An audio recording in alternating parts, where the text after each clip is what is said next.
bonsoir à tous.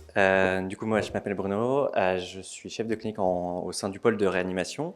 Et du coup, je voulais vous parler donc effectivement du podcast des conférenciers qu'on a mis en place il y a maintenant moins d'un an.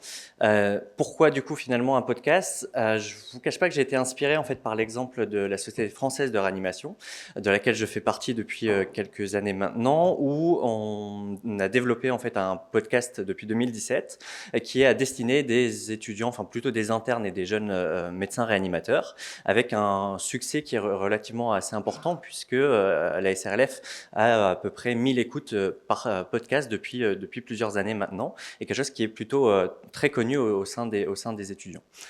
C'est également du coup un support qui est facilement utilisé et qui est de plus en plus développé que ce soit par les sociétés savantes, mais également par les plus grands journaux scientifiques, comme en témoignent le New England, le Lancet ou encore le JAMA. Et du coup, avec l'ensemble de l'équipe des responsables de conférences universitaires de médecine, notamment le docteur Marc Zav, Vincent Cotter et Louis-Édouard Galland, nous avons développé ce projet il y a maintenant un peu plus d'un an. Donc la genèse s'est faite finalement en 2022, où nous avions présenté au conseil de pédagogie ce projet d'effectuer, donc de développer un podcast pour les étudiants externes, et à l'aide du coup de l'équipe de l'université et notamment également de l'équipe de communication, nous avons pu développer ce podcast sur plusieurs mois pour le lancer finalement en mars de l'année dernière. À l'heure actuelle, c'est essentiellement, c'est un support qui est essentiellement développé par des internes, mais de plus en plus de chefs de clinique et également de praticiens hospitaliers. Finalement, tous les gens qui également participent à la réalisation des conférences facultaires. Donc c'est un podcast qui est donc gratuit, comme vous l'aviez rappelé, qui est accessible du coup sur la plateforme de l'université, donc l'ILPod, mais également, et ça c'était un souhait de notre part, qui soit également disponible sur une appli donc Spotify, qui est du coup une appli que la majorité des étudiants à l'heure actuelle a sur son téléphone. Et c'est quelque chose qui est gratuit, qui est également accessible, malgré le fait que la plateforme soit payante, qui est également accessible sans abonnement. Comment ça se présente? J'ai pris l'exemple du coup du dernier podcast qui a été publié la semaine dernière. C'est finalement assez simple. C'est l'équivalent en fait finalement de votre musique que vous avez sur votre téléphone, avec du coup la possibilité de naviguer au sein de l'application sur différents podcasts, et donc par exemple celui-ci sur les bactériémies par le docteur Stabler.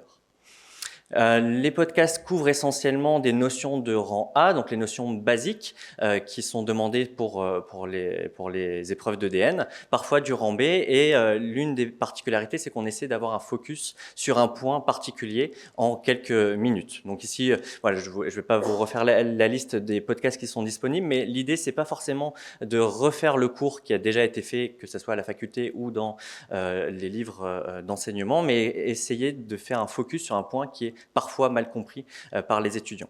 À l'heure actuelle, du coup, depuis mars 2023, on a 68 épisodes de podcast qui sont d'une durée du coup d'entre 5 et 8 minutes par podcast.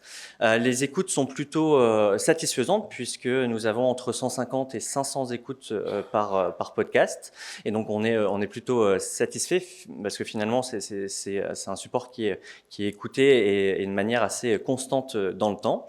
Et au niveau du coup pareil des abonnés du coup de la page du podcast, on a vraiment une croissance qui est progressive, qui a été forcément facilitée par le travail de l'équipe de communication en début au mois de mars-avril de l'année dernière, mais qui continue de manière progressive à la faveur du coup de l'implémentation des différents podcasts.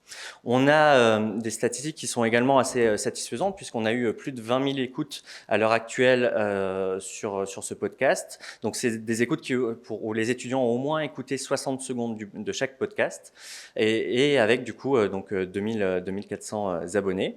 Les podcasts sont essentiellement écoutés en France, mais on a aussi la localisation. Ils sont également écoutés lorsque les étudiants vont en vacances, notamment comme vous pouvez le voir sur cette diapositive.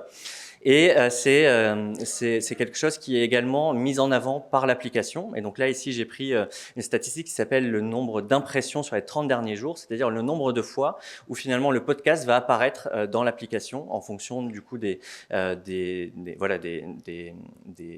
en fonction du coup de l'application. Essentiellement, ça apparaît sur la page d'accueil Spotify et donc les étudiants peuvent cliquer et s'abonner, écouter un ou plusieurs podcasts en fonction. On a également un retour par la notation sur l'application Spotify avec une notation de 4,9 sur 5, donc plutôt également satisfaisante. Et la question, ça va être essentiellement pour la poursuite du coup du développement de ce podcast. Il est vrai qu'il y a certaines spécialités qui sont plus développées que d'autres. Par exemple, la rhumatologie a couvert l'ensemble quasiment du programme. On souhaite forcément poursuivre ce projet, éventuellement en incluant d'autres internes, d'autres chefs de clinique ou même enseignants hospitaliers universitaires. Et nous avons également le souhait d'essayer d'ouvrir le podcast à d'autres plateformes, notamment que ce soit Deezer ou Apple, qui puissent permettre une diffusion au maximum de personnes. Voilà, je vous remercie.